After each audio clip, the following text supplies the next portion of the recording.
பொதுவாக நம்ம ஊரில் மேக்புக் வாங்குறதுக்கு பலருக்குமே வந்து ஒரு கிரேஸ் இருக்கும். ஆனால் இன்றைக்கி ரேஞ்சுக்கு ஒரு மேக்புக் நீங்கள் வாங்கணும்னு நினச்சிங்கன்னா ஒரு 2.5 lakhsலேருந்து 3 lakhs வந்து ஸ்பெண்ட் பண்ணுற மாதிரி இருக்கும். அது எல்லாராலையும் அஃபோர்ட் பண்ண முடியுமா அப்படின்னு சொல்லி கேட்டிங்கன்னா கிடையாது. ஆனால் இருந்தாலுமே இன்றைக்கி ரேஞ்சுக்கு பல பேர்கிட்ட வந்து மேக்புக் வந்து இருக்குது. அது எப்படி அப்படின்னு சொல்லி பார்த்தீங்கன்னா ரீஃபர்பிஷ்ட் லேப்டாப். அதாவது வேற ஒரு கண்ட்ரியில் இல்லைனா வேற ஒரு கம்பெனியில் அந்த லேப்டாப் வந்து பார்த்தீங்கன்னா வெறும் 1 to 2 years மட்டுமே யூஸ் பண்ண லேப்டாப்பை எடுத்து ஒரு கம்பெனி கம்ப்ளீட்டாக வந்து அதுக்குள்ளே இருக்கிற பார்ட்ஸ் எல்லாம் சேஞ்ச் பண்ணி ரிப்பேர் பண்ணி அதை ரீசேல் வந்து பண்ணுவாங்க. இதை தான் ரீஃபர்பிஷ்ட் அப்படின்ற மாதிரி சொல்லுவாங்க. இந்த ரீஃபர்பிஷ் மார்க்கெட்டும் வந்து பார்த்தீங்கன்னா ஒரு பெரிய மார்க்கெட்னு சொல்லலாம். இதில் ரீசெண்டாக ஒரு கம்பெனி லிஸ்ட் ஆகிட்டு லிஸ்டிங் கெயினாக 50% கொடுத்துருக்காங்க. அது என்ன கம்பெனி அப்படின்றத டீட்டெயிலாக பார்க்கலாம். இந்த கம்பெனி நேம் GNG எலக்ட்ரானிக்ஸ்.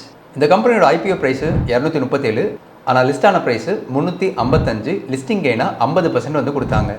இந்த கம்பெனி பண்ணக்கூடிய மேஜர் பிஸ்னஸ் இந்தியாவோட largest refurbisher of laptop and desktops அப்படின்ற மாதிரி சொல்லலாம்.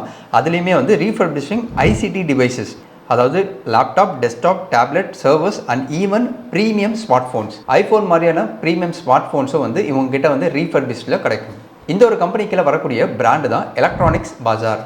இந்த ஒரு கம்பெனிக்கு லேப்டாப்ல இருந்து 75.6% ரெவன்யூ வந்து வந்திருக்கு. Other devices and services 24.4% revenue வந்துட்டு இருக்கு. இந்த கம்பெனியில் இருக்கக்கூடிய எல்லா டிவைசஸோட போர்ட்ஃபோலியோ சைஸ் வந்து பார்த்தீங்கன்னா கிட்டத்தட்ட 5840 SKU அப்படின்ற மாதிரி சொல்கிறாங்க. இந்த கம்பெனி ரீசெண்டாக நடந்த கான்காலில் அவங்களோட ரெவன்யூ கைடன்ஸாக 25% CAGR growth வந்து ஃபினான்ஷியல் இயர் 2026 இருக்கும் அப்படின்ற மாதிரி சொல்லியிருக்காங்க. பொறுத்து இருந்து பார்க்கலாம் இதை உண்மையிலேயே வந்து அவங்க பண்ணுறாங்களா இல்லையான்னு சொல்லிட்டு. இந்த கம்பெனியில் இருக்கக்கூடிய ரிஸ்க் என்ன அப்படின்னு பார்த்தீங்கன்னா இந்த கம்பெனியோட ரிச் வேல்யூஷன். கரண்டாக இந்த ஸ்டாக்கோட PE வந்து more than 50 அப்படின்ற ரேஞ்சில் ட்ரேட் ஆகிட்டு இருக்கு. சின்ஸ் இந்த கம்பெனி ஃபியூச்சரில் growth கொடுப்பாங்க அப்படின்றதுக்காக இன்வெஸ்டர்ஸ்லாம் இந்த ஒரு ஹை PE கொடுத்து வாங்கிட்டு இருக்காங்க. ரெண்டாவது சேலஞ்ச் ஆர் ரிஸ்க் என்னன்னு பார்த்தீங்கன்னா இந்த கம்பெனியோட ஒர்க்கிங் கேபிட்டல் மேனேஜ்மெண்ட். இந்த கம்பெனியில் எவ்வளோ தூரம் அவங்களோட ஒர்க்கிங் கேபிட்டல் பெட்டராக மேனேஜ் பண்ணுறாங்களோ அவ்வளோ இந்த கம்பெனி வந்து க்ரோ அடைய வாய்ப்பு இருக்குது. இல்லை அப்படின்னா உதாரணத்துக்கு இந்த கம்பெனி பெரிய லெவலில் லேப்டாப்ஸ் வந்து வாங்குறாங்க, ஆனால் வந்து அது இன்வென்ட்ரியாக ஸ்டோர் மட்டுமே பண்ணியிருக்காங்க, அது செல் ஆகலை அப்படின்னா இவங்களோட கேஷ் ஃப்ளோ அடிவாங்க வாய்ப்பு இருக்குது.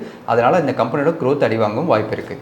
GNG எலக்ட்ரானிக்ஸ் அப்படின்ற இந்த ஒரு கம்பெனி பார்த்தீங்கன்னா உங்களோட ஒப்பீனியன் என்ன அப்படின்றத மறக்காமல் கமெண்ட் செக்ஷனில் சொல்லுங்கள். ரீஃபர்பிஷிங் இண்டஸ்ட்ரியில் இந்தியன் எக்கனாமிக்கு இந்த கம்பெனியோட கான்ட்ரிபியூஷன் எந்த அளவுக்கு இருக்க வாய்ப்பு இருக்குது அப்படின்றத உங்களோட பெர்ஸ்பெக்டிவில் நீங்கள் எப்படி பார்க்குறீங்க அப்படின்றத மறக்காமல் கமெண்ட் செக்ஷனில் சொல்லுங்கள். இந்த இன்ஃபர்மேஷன் உங்களுக்கு யூஸ்ஃபுல்லாக இருந்துச்சுன்னா இந்த வீடியோக்கு ஒரு லைக் பண்ணி சப்போர்ட் பண்ணுங்கள்.